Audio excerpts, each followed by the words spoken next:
the right outcome, especially being in politics. I feel it is a bit awkward to talk about cinema because in politics is a service which I committed to do. I'm committed to do it. When it comes to cinema, it's promoting your cinema is unlike other actors, I feel it like a sin.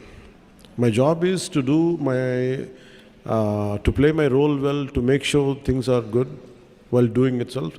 Rest, leave it to destiny. That's what I've been trained. This particular film, I wanted to go to each and every individual. That is my intention. And also about the hardships I had gone through in bringing this film together, bring this film out. This film is all about Kohinoor diamond.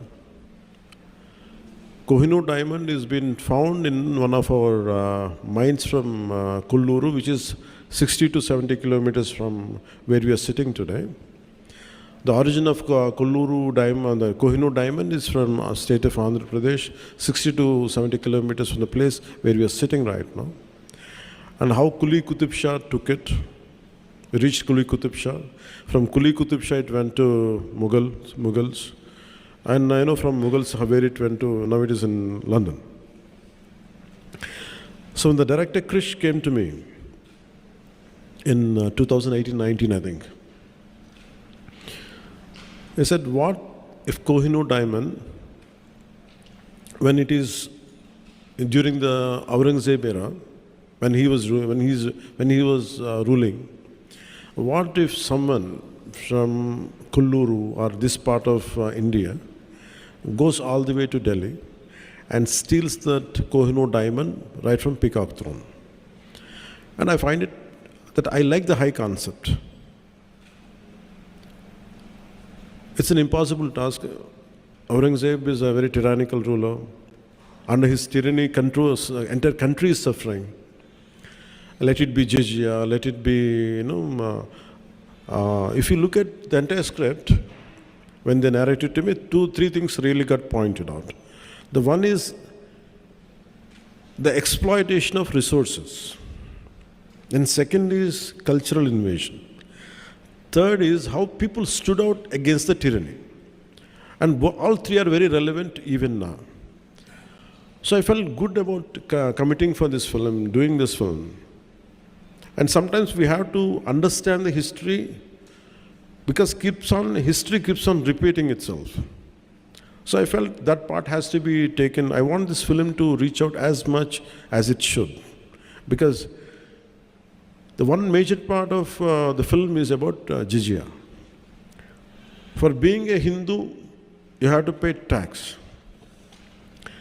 And the task would be given for the hero, the main protagonist called Hara Veeramallu, who will be a mysterious robber who appears, a kind of Robin Hood.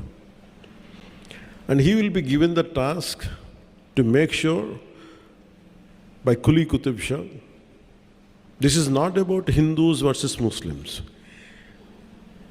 This is not about which religion is, which dharma is superior. It is about a common man against a tyrannical ruler. So how the Quli Qutub Shah gives him assignment for this guy and goes all the way to Delhi, how he got the diamond back or something, this is the crux of in one line I have to say the story.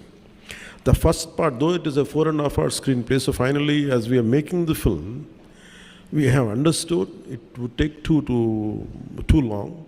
So that's why we split into 2 parts. The first part confines the travel from the finding of the discovery of the Kohinoor diamond, and from there till the hero and his team reaches out to the outskirts of Delhi. This is how the first part. So what we had explored many things. It's more of a wholesome entertainer. It is not about stoking the dark tensions. It is not about to stoke communal tensions. It's not about one religion against another religion. It is nothing to do with contemporary politics or nothing. It is more about one to reclaim the property what has been stolen from here. That's how it starts with. It ends with, for being a Hindu, you have to pay tax. So always we toyed the idea as we were studying in school, Mughals were more glorified than anybody else in this country. Mughals ruled only for 200 plus years, or 20, 30 years. But whereas Vijayanagara kings have ruled for 400 years. If you look at Chalukyas, if you look at what each and Ahoms in Assam, they ruled for a longer time. But they were never glorified. I think sometimes through this kind of cinema, to reintroduce the history, the forgotten history.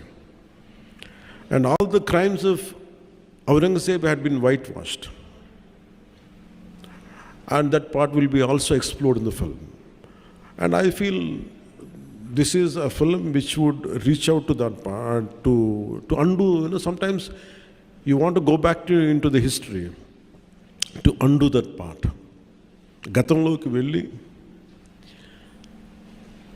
మనం ఇది జరగకుండా ఉంటే బాగుంటుంది, we feel like fighting. I think that cinematic experience, going back into the Aurangzeb times, I personally felt when I was studying in school, when he said jizya tax been levied on a Hindu for being a Hindu, sometimes we always feel what I would have been there, if I go back in time, like what we could do, how would I have reacted. I think this film gives that experience, especially the climax part. So that's how we have enjoyed the making of this film. And the Mughals' tyranny has been shown in the film. How he killed Dhara Sikho, how he imprisoned his father. And all these things are subplots in the film. The main plot is about stealing the Kohinoor from the journey, how to take Kohinoor from. This is how it starts. So this is the plot, and it made with a good budget. And especially we had faced 2 corona situations. And after that, here I have to face personally, I have to face the most tyrannical government here, most ruthless government while making this film. And we fought against it. That's why I could not do the film in last year. So that is also one of the reasons for the delay.